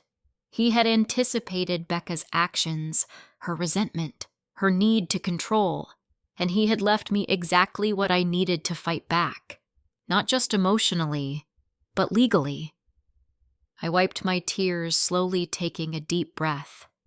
Because now this wasn't just about challenging a will, it was about honoring him, about protecting what he had built, about refusing to let someone rewrite his final act. I folded the letter carefully and placed it back in the folder. Then I stood up, holding it close. For the first time since this all began, I didn't feel uncertain. I didn't feel lost. I felt ready. Because whatever Becca had planned, she hadn't counted on this. And now, the truth wasn't just something I believed in. It was something I could prove. The day of the hearing arrived sooner than I expected. Maybe because time had stopped feeling normal. Days blurred together, measured not by hours, but by documents gathered, statements signed, and the slow, deliberate construction of a truth I could finally hold in my hands. Still, nothing prepared me for what it felt like to walk into that courtroom. It wasn't large, not like the ones you see on television. Just a quiet, orderly space with rows of wooden benches, a judge's bench at the front, and the kind of stillness that makes every sound feel amplified. But to me, it felt enormous. Because everything was about to be decided here. I arrived early as Ethan had suggested. He met me just outside the courtroom, his expression calm, reassuring. "We're ready," he said. I nodded, even though my hands were cold. Across the hallway, I saw Becca. She stood beside her attorney, dressed in a tailored suit, her posture as composed as ever. If anyone had walked in without context, they would have seen a confident, successful woman handling a routine legal matter. They wouldn't have seen what I now knew. They wouldn't have seen the cracks. Our eyes met briefly. She didn't look away. But something had changed. Not fear. Not yet. But tension. Because she knew. She knew I wasn't walking into that room empty-handed anymore. When we were called inside, everything became quieter, more focused, more real. I took my seat beside Ethan, my heart pounding steadily in my chest. Across from me, Becca sat with her lawyer, her expression unreadable. The judge entered and the proceedings began. At first it was procedural. Introductions, statements, formalities. Becca's attorney spoke first. He was polished, articulate, confident. He described the later will as a valid expression of Daniel's final wishes. He emphasized its clarity, its structure, its alignment with what he framed as family priority. Then he introduced the narrative I had been warned about. Toward the end of his life, he said Mr. Woods began reassessing certain personal relationships. It is not uncommon for individuals to adjust their estate plans accordingly. I felt the words hit me, but I didn't react. Because I knew what was coming next. Ethan stood. And we intend to demonstrate, he said calmly, that this so-called reassessment is not supported by credible evidence, and that the document in question raises serious concerns regarding authenticity and execution. The shift was immediate, subtle but undeniable, because now it wasn't just a claim, it was a challenge. The first piece of evidence introduced was the photograph. Ethan approached the bench, presenting it carefully. This image, he said, captures an event during which Mr. Woods executed a prior will in the presence of two witnesses. On the reverse side, in his own handwriting, he documented his intention to ensure the financial security of his wife. The judge examined it closely. Then Becca's attorney stood. With respect, he said, a photograph is not a legal document. It reflects sentiment, not binding intent. Ethan didn't argue. Agreed, he said. Which is why we are not relying on the photograph alone. And then Linda was called to testify. She walked to the stand with quiet confidence, her voice steady as she recounted that day. The envelope, she said. The papers. He asked us to witness something. He made it very clear that he wanted to make sure Pamela would be taken care of. Did he express any intention to exclude his daughter? Ethan asked. No, Linda replied firmly. He wanted to take care of both of them. Becca's attorney cross-examined her, trying to suggest memory distortion time, passing the unreliability of recollection. But Linda didn't waver, because she wasn't guessing. She was remembering. Then came George. I held my breath as he took the stand. His steps were slower, his movements more cautious, but when he looked at the photograph, something in his expression sharpened. I remember, he said. Not perfectly, not every detail, but enough. He said it mattered, George testified, that making sure she was okay mattered. The room felt still. Because now it wasn't just one voice. It was two, independent, aligned, real. Then Ethan presented the hospital records, dates, medications, condition. All of it pointing to the same conclusion: Daniel was not in a state to execute complex legal documents during the time the second will was allegedly signed. Becca's attorney attempted to counter, suggesting moments of clarity, the possibility of temporary lucidity, but the doubt had been planted, and it was growing. Finally, the moment came. Ethan turned toward me. Mrs. Woods, he said gently, please describe what you discovered at the boat shed. I stood slowly, my legs steady despite everything, and I told them. The cabinet, the key, the folder, the letter, every word, carefully, clearly. When Ethan presented the original will and the accompanying letter, the shift in the room was unmistakable. The judge reviewed the documents in silence. Becca's attorney objected, questioning the chain of custody, the timing of discovery, but the objection lacked force. Because the evidence was too consistent, too aligned, too real. Then came the moment that changed everything. Becca was called to testify. She walked to the stand with the same composure she had carried from the beginning, but this time it didn't feel the same. Because now she wasn't just presenting a version of events, she was defending it. Under questioning, she repeated her claims that her father had changed his mind, that he had expressed dissatisfaction, that the later will reflected his true intentions.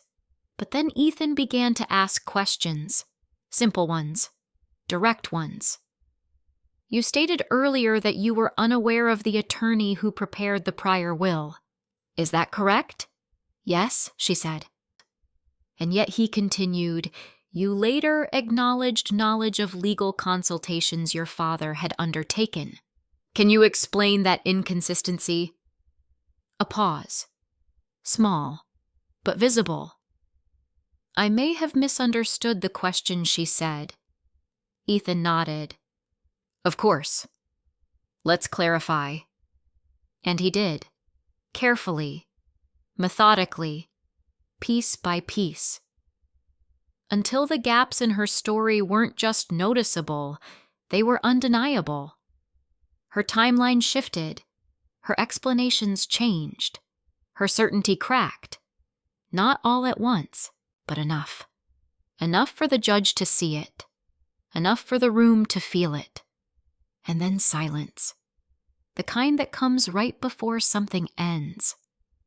The judge leaned forward slightly, his expression thoughtful. After a long moment, he spoke. The court finds that the later document presented as Mr. Woods's will raises substantial concerns regarding its validity, including questions of capacity and authenticity.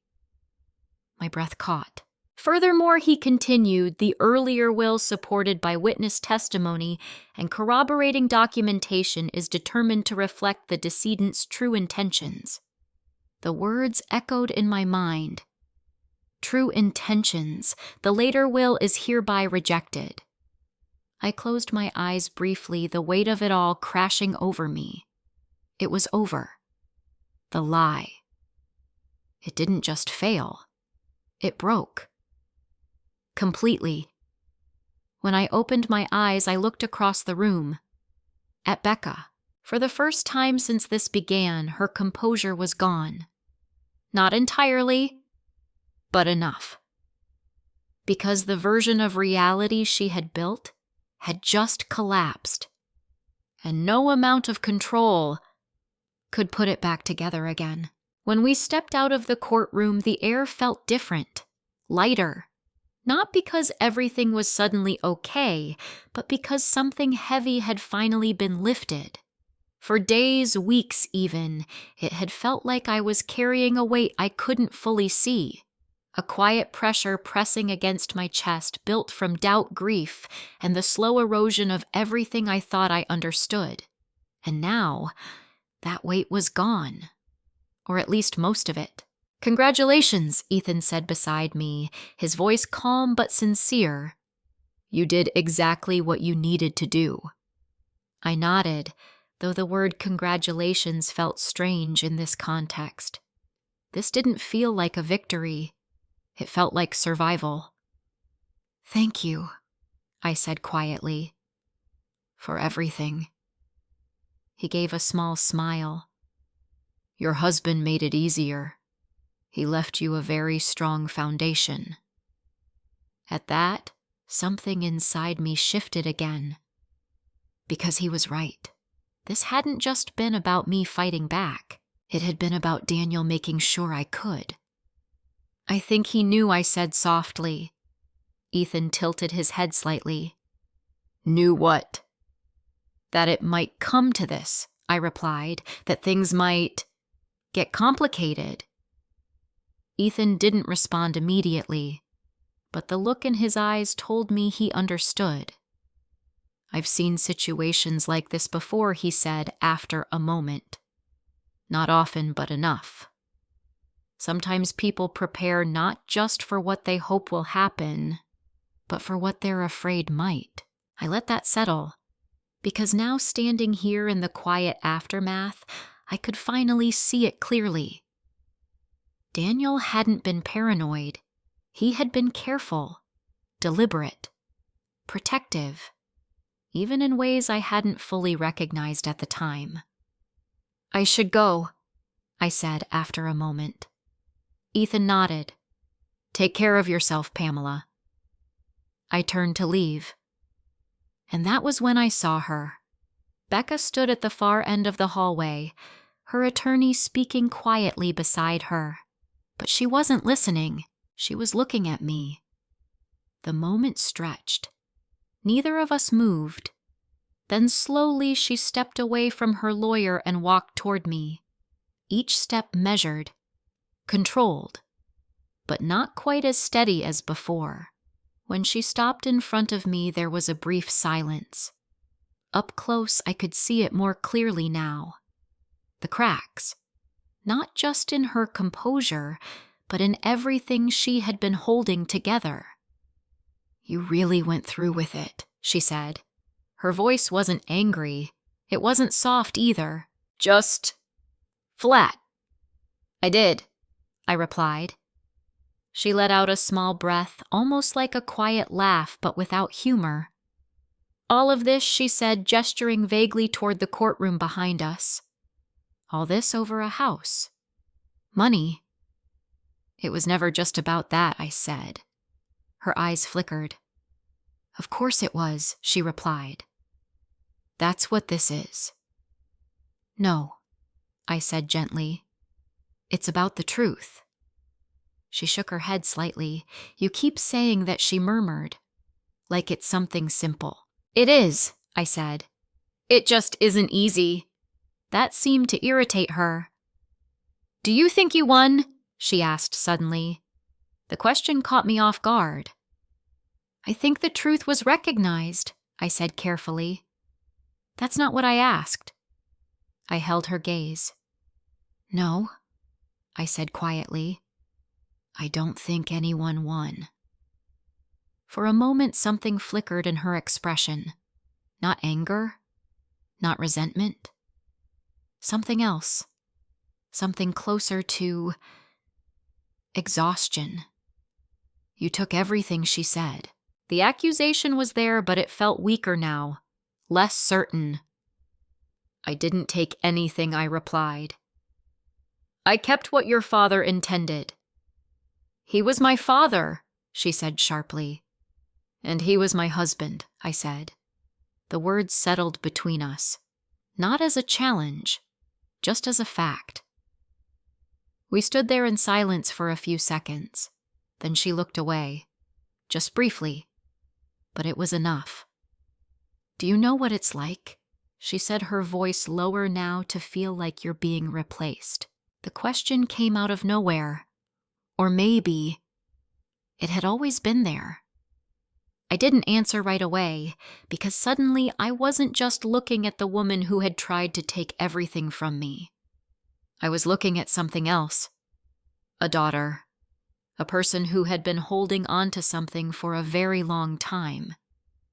"I never tried to replace you," I said softly.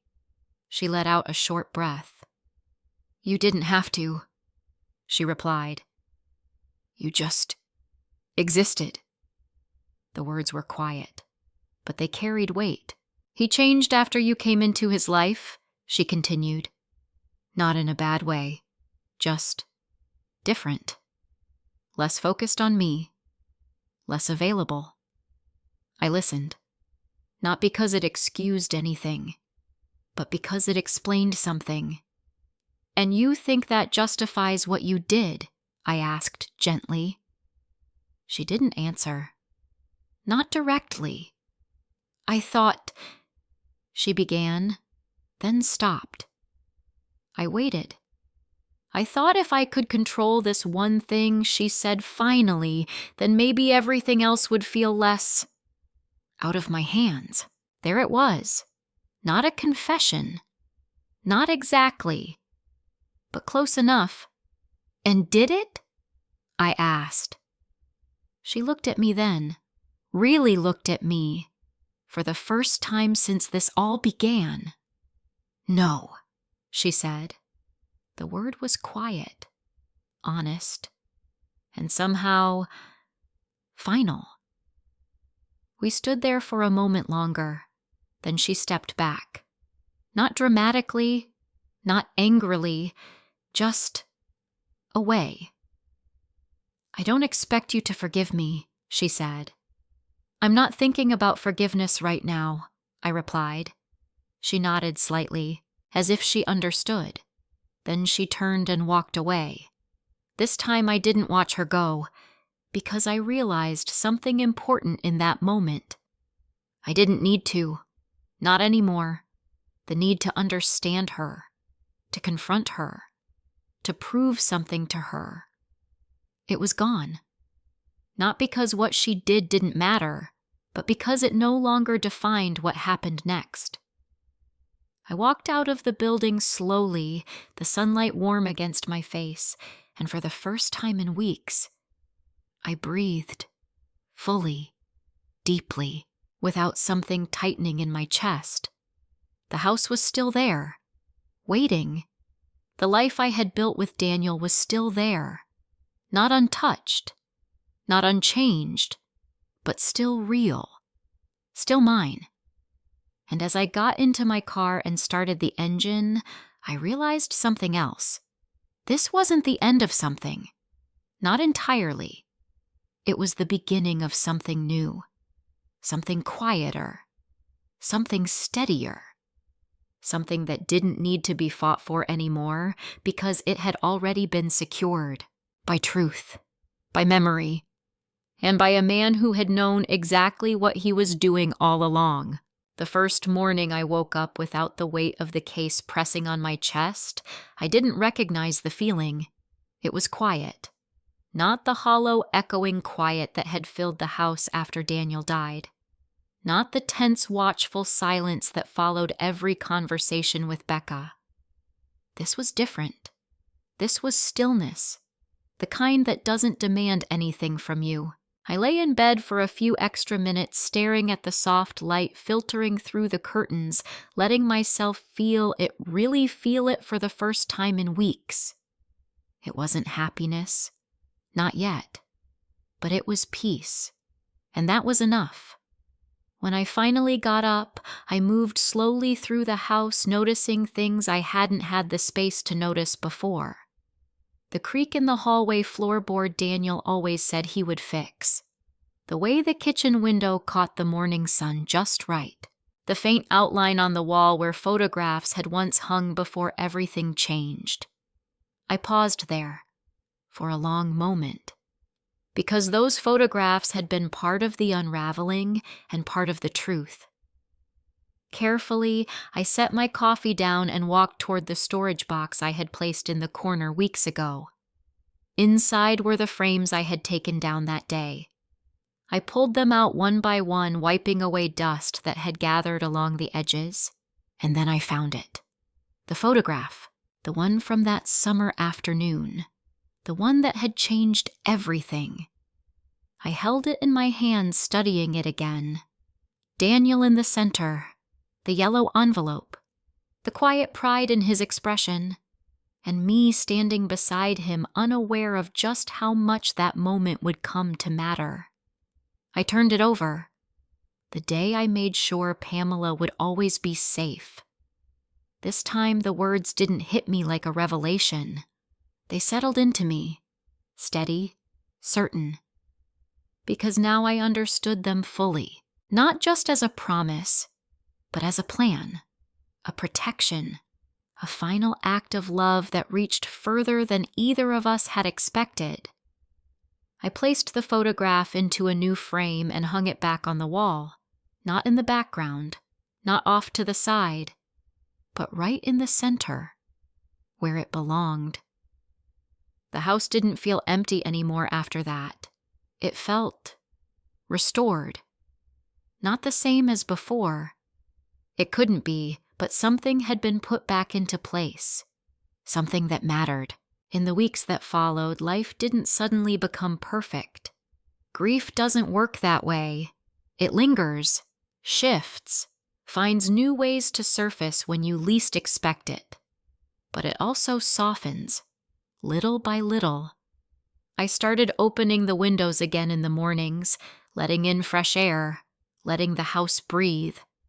I found myself returning to small routines, watering plants, reading on the porch, cooking meals I hadn't had the energy to make before. And slowly, something else began to take shape. Purpose. It started with a conversation at the local community center. I had gone there almost absent-mindedly, drawn by the familiarity of the place. A few of the women I used to volunteer with were there, and as we talked, the subject came up: Will's estate's planning. One of them sighed. "I don't even know where to start with all that," she admitted. "It feels overwhelming." I understood that feeling too well, and before I realized it, I was speaking. Not about the legal battle, not about Becca, but about what I had learned, about how important it is to have documentation, to communicate clearly, to protect yourself even when you trust the people around you. The conversation lingered, and then it grew. A week later, I was asked if I would come back and speak again. More formally this time. I hesitated at first, because telling the story, even parts of it, meant revisiting things I wasn't sure I was ready to reopen. But then I thought about Daniel, about the letter. Don't let it go. And I said yes. The first session was small, just a handful of women sitting in a circle listening quietly as I spoke. I kept it simple, practical, grounded. But as I looked around the room, I saw something in their eyes. Recognition, concern, relief, because they understood. Not the specifics, but the vulnerability, the possibility that something could go wrong if you weren't prepared. By the end of the session, the questions came quickly, honest, personal, and I answered them the best I could, not as an expert, but as someone who had lived through it, who had found her way through confusion, doubt, and something much darker, and come out the other side with something intact, something worth sharing. Over time, the sessions became regular, then structured. Then something more. We created a small program focused on helping older women understand their rights, their options, and the importance of protecting their future. Nothing large, nothing complicated, but meaningful. And every time I stood in front of that group, I felt it again.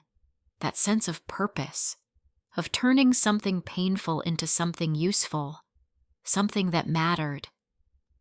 I never spoke badly about Becca. Not in those rooms. Not to anyone who didn't already know the story. Because in the end, what she did, it wasn't what defined me. It wasn't what defined Daniel either. And holding on to that anger, it didn't serve anything anymore. That didn't mean I forgave her. Not completely. Maybe not ever. But I stopped carrying her actions with me. Stopped letting them shape the way I saw everything else. And that, in its own way, was freedom. Sometimes late in the afternoon, I would sit on the porch with a cup of tea and think about Daniel. Not about the courtroom, not about the will, just about him. The way he laughed, the way he always checked the locks before bed, even when I teased him about it. The way he planned ahead quietly, carefully, because he believed that taking care of the people you love meant thinking beyond the present moment. And I realized something I hadn't seen clearly before. He hadn't just protected me from losing the house. He had protected me from losing myself, from doubt, from confusion, from the kind of silence that lets someone else decide your story. I stood up, walked back inside, and paused in the hallway. The photograph hung there steady on the wall. A simple image, a moment frozen in time. But now, it was more than that. It was a reminder that truth doesn't disappear, that love, when it's real, leaves evidence. and that even when someone tries to bury it, it finds a way to surface. I touched the edge of the frame lightly, then turned and continued down the hall. Because life, as it always does, was moving forward. And this time, so was I. Sometimes the people we trust the most don't betray us, but the people around them might. And in those moments, it's easy to doubt yourself, your memories, even your worth. But here's the truth. Real love leaves a trail. Real intentions leave evidence. And no lie, no matter how carefully constructed, can erase what was built on honesty. Pamela didn't win because she was stronger. She won because she didn't let doubt silence her. If you've ever been in a situation where something felt wrong but you couldn't explain why, trust that instinct. Ask questions. Look deeper. Don't let anyone convince you that your place in someone's life can be erased so easily, and most importantly, protect yourself. Not out of fear, but out of respect for the life you've built. Have you ever experienced a situation where someone tried to rewrite the truth? Where are you watching from, and what time is it for you right now? If this story moved you, don't forget to like, subscribe, and share your thoughts in the comments. Your voice matters, and I read every single one.